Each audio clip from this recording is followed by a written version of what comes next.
চলেন আজকে রান্না করতে করতে আপনাদের সাথে গল্প করি। আসসালামু আলাইকুম, সবাই কেমন আছেন? আলহামদুলিল্লাহ, আপনাদের দোয়াতে আমরা সবাই ভালো আছি। জি আলহামদুলিল্লাহ বলতে পারছি অনেক দিন পরে। আজকে মনটা একটু হালকা হালকা লাগছে, এর কারণটা অবশ্যই সবাই জানেন। কারণ অন্তর্বর্তীকালীন সরকার গঠন হয়ে গেছে।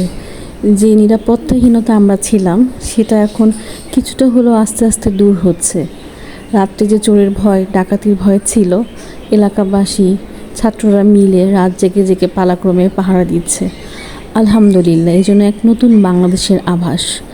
পোলাও রান্না করার ক্ষেত্রে আমি প্রথমে ঘি দিই না, প্রথমে সয়াবিন তেল দিই। অনেকে ঘি দিতে পারেন আপনাদের ইচ্ছা মোতাবেক। তারপর আমি দারচিনি, এলাচ, তেজপাতা দিয়ে বেশ কিছুটা নাড়াচাড়া করার পরে আদা এবং রসুনের পেস্টটা দিই।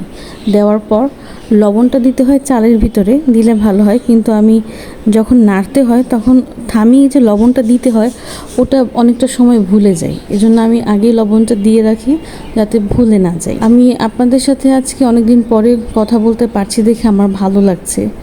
অনেক দিন পর মনটা খুলে কথা বলতে পারছি, কারণ জুলাই মাস থেকে এই কটা দিন যে অস্থিতিশীলতা চারিপাশে ছিল সেটা আসলেই মন খুলে কথা বলার মতো কোনো স্কোপ ছিল না। আদা রসুনের পেস্টটা দেওয়ার পরে ভালো মতো নেড়ে নিলাম। নেড়ে নেওয়ার পরে দেন আমি পোলাও চালটা ধুয়ে রেখেছিলাম সেটা ঝরিয়ে নিয়েছি।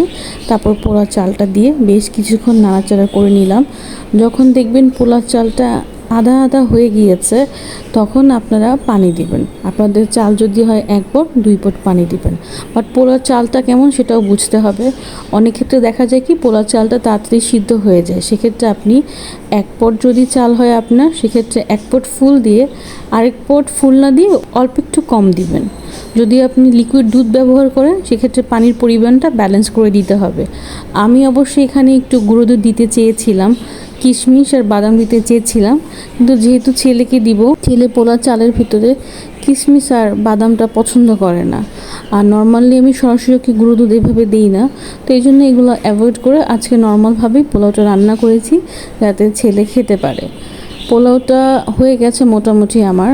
এখন একটু ঘি দিয়ে দমে রাখবো, তারপর ছেলেকে পরিবেশন করব সবার আগে, কারণ ওর বাবা চাচা নামাজ পড়ে আসার পর খাওয়া দাওয়া করবে। ছেলেকে সবার আগে আমার খাওয়াতে হবে।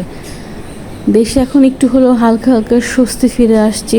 যেখানেই যায় না কেন সবাই দেশ নিয়ে কথা বলে, এটা একটা ভালো দিক, কারণ সবার ভিতরে দেশত্বপ্রেম, দেশত্ববোধটা আবার জেগে উঠেছে।